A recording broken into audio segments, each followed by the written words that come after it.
Bienvenue dans le temple de l'excellence et du savoir-faire français. Bienvenue à Sèvres, connu dans le monde entier pour la qualité de ses porcelaines. Mais Sèvres, c'est aussi un musée.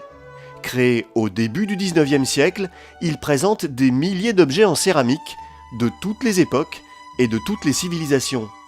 C'est un musée connu dans le monde entier, c'est la plus importante collection au monde de céramique. Vous avez à peu près 350 000 œuvres, à la fois dans le musée et à la manufacture de Sèvres. Ce sont des collections très importantes qui couvrent le monde entier et qui couvrent des périodes historiques extrêmement diverses, qui vont de 3000 avant Jésus-Christ à peu près jusqu'à l'époque contemporaine. Donc des collections très diversifiées qui parlent de l'histoire de la céramique dans le monde entier.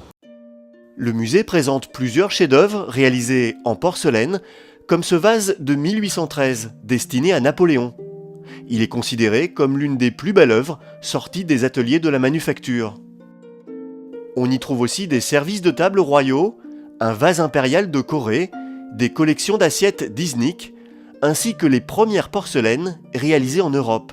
La pièce que vous pouvez voir, c'est une des pièces les plus rares qui soit dans les collections du musée. Il s'agit d'une pièce tout à fait fabuleuse qui représente une bouteille en forme de masque grimaçant. C'est une pièce très emblématique de l'art de la Renaissance, mais c'est aussi la première porcelaine à pâte tendre produite en Europe.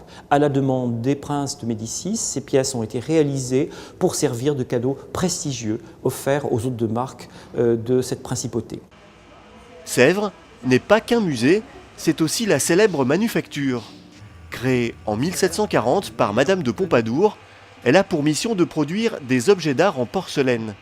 Les techniques, rigoureusement manuelles, sont transmises de génération en génération depuis le XVIIIe siècle.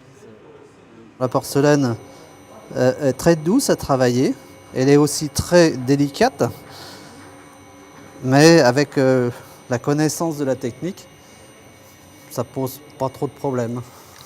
Une fois que je sentirai cette balle, cette masse de pâte filer correctement entre mes mains, mes doigts, eh bien je vais l'écraser sous forme de croûte.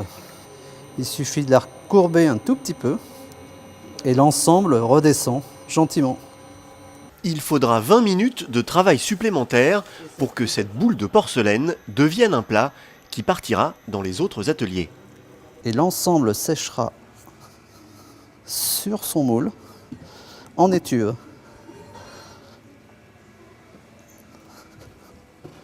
La manufacture compte 27 ateliers qui produisent quelques milliers de pièces par an. Ces pièces uniques sont des copies d'œuvres puisées dans le patrimoine de ces collections. Réalisées à la main, certaines de ces reproductions demandent des centaines d'heures de travail. Avec ce modèle, donc on va reproduire des petits éléments. Vous voyez ici, il y a un petit compas, le petit compas qu'on va retrouver derrière en fait, qui sera collé après sur le petit personnage qu'il est en train de réaliser. Donc chaque bras, chaque jambe est séparée. Là, il a déjà collé une jambe sur le corps, la tête qui était peut-être sur le corps et qui là, elle se trouve, voilà. Et après, quand il aura collé ces éléments, il va terminer donc la parure, donc refaire tous les petits cheveux. Là, il a commencé à travailler les yeux.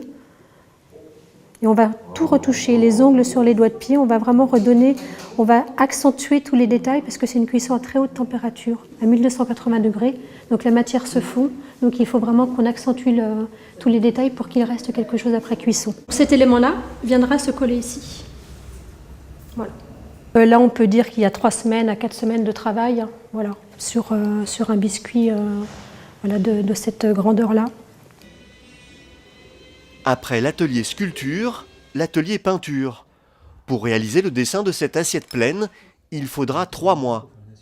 Pour ce motif à fleurs, 1 mois de travail sera nécessaire à Julie. Comme tous les artisans de la manufacture, elle a été formée pendant 3 ans, en interne, avant de pouvoir toucher cette assiette. Là, en fait, je suis en train de finir un décor. Et donc, en fait, je rehausse certaines couleurs du décor, en fait, Donc le décor a déjà été posé 2 fois et le décor a cuit plusieurs fois et à chaque fois les couleurs ont terni et se sont éclaircies, donc en fait je ravive les couleurs. On reproduit des modèles comme ici, cette assiette qui a été qui a été fendue, cassée, donc il faut la refaire. Donc on reproduit des décors à partir de pièces originales, en général. Au début, quand on commence à poser le décor, oui, c'est vrai que c'est assez laborieux. Après, c'est quand le décor cuit une première fois ou qu'on commence à faire ressortir les volumes ou à poser certaines touches par endroit, et où là, tout d'un coup, le motif prend sens, prend vie, prend corps. Et c'est vrai qu'il y a des moments où quand on fait ça, c'est assez magique en fait, puisque tout d'un coup, il y a comme la vie de l'élément qui se révèle en fait.